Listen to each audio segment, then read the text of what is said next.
பசங்க பிள்ளைங்க யாரும் ஸ்கூல்ல சேரலன்னு சொல்லிட்டு எனக்கு தெரிஞ்சு 207 கவர்மெண்ட் ஸ்கூல்ஸ் மூடினது யாரோட ஆட்சியிலங்க? இதுல கல்வியில் சிறந்த தமிழ்நாடுன்னு டிராமா வேற.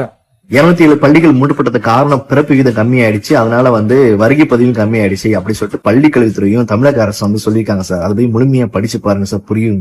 கல்வியில சிறந்த தமிழ்நாடு தான், அப்புறம் என்ன டான்ஸ்ல சிறந்த தமிழ்நாடா? கல்வியில சிறந்த மாநிலம் தமிழ்நாடு தான். கல்வியை பற்றி பேச உங்களுக்கு என்ன சார் தகுதி இருக்கு? நீங்க என்ன கல்வியை கரைச்சு குடிச்ச ஆளா, இல்ல மிகப்பெரிய ஒரு கல்வியாளரா? ஏன் விஜய் சார், நீங்க கட்சி ஆரம்பிச்சு வருஷம் ஒரு விழா நடத்துவீங்களா? பள்ளி மாணவிகளை அழைச்சு பரிசு கொடுக்கும் விழா. அது என்ன சார், தமிழ்நாட்டை படிச்ச மாணவர்கள் தானே? நான் ஆந்திரால இருந்து படிச்சாங்களா இல்ல குஜராத்ல இருந்து வந்தவங்களா? அதை பரிசு கொடுத்தீங்க, நல்லா படிச்ச மாணவர்கள் தானே பரிசு கொடுத்தீங்க, தமிழ்நாட்டு மாணவர்கள் தானே. அப்புறம் தமிழ்நாடு கல்வி சிறந்த மாநிலம் தான். விஜய் சார், தமிழ்நாட்டினுடைய GR அதாவது கிராஸ் என்ரோல்மெண்ட் ரேஷியோ 49% சார்.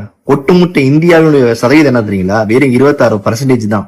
ஆனா தமிழ்நாடு 49% வச்சிருக்கு சார். இவ்வளவு பேசுறீங்களா சார்? கல்விக்கான நிதி இந்த ஒன்றிய பாஜக அரசு தரமாட்டுது, அதை எதிர்த்து ஒரு வார்த்தை பேசுனீங்களா சார்?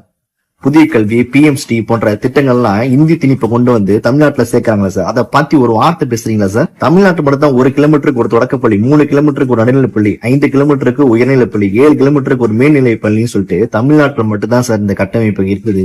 வேற எந்த மாநிலத்தும் கிடையாது. இப்படிதான் உள்ள வருவானுங்க. உன் கல்வி சரியில்லை, உன் வளர்ச்சி சரியில்லை, உன் கட்டுமானம் சரியில்லை, உன் பொருளாதாரம் சரியில்லை அப்படி சொல்லிட்டு BJP காரன் சொல்ற மாதிரியே இப்ப இவர் சொல்லிட்டு இருக்காப்ல. இந்த டான்ஸ் ஆடுறவங்க, இந்த பாட்டு பாடுறவங்க, இந்த வசனம் பேசுறவங்க எல்லாம் கல்வியை பற்றி பேசுற அளவுக்கு தமிழர் ஒண்ணு அவ்வளவு கேவலமா இல்லை.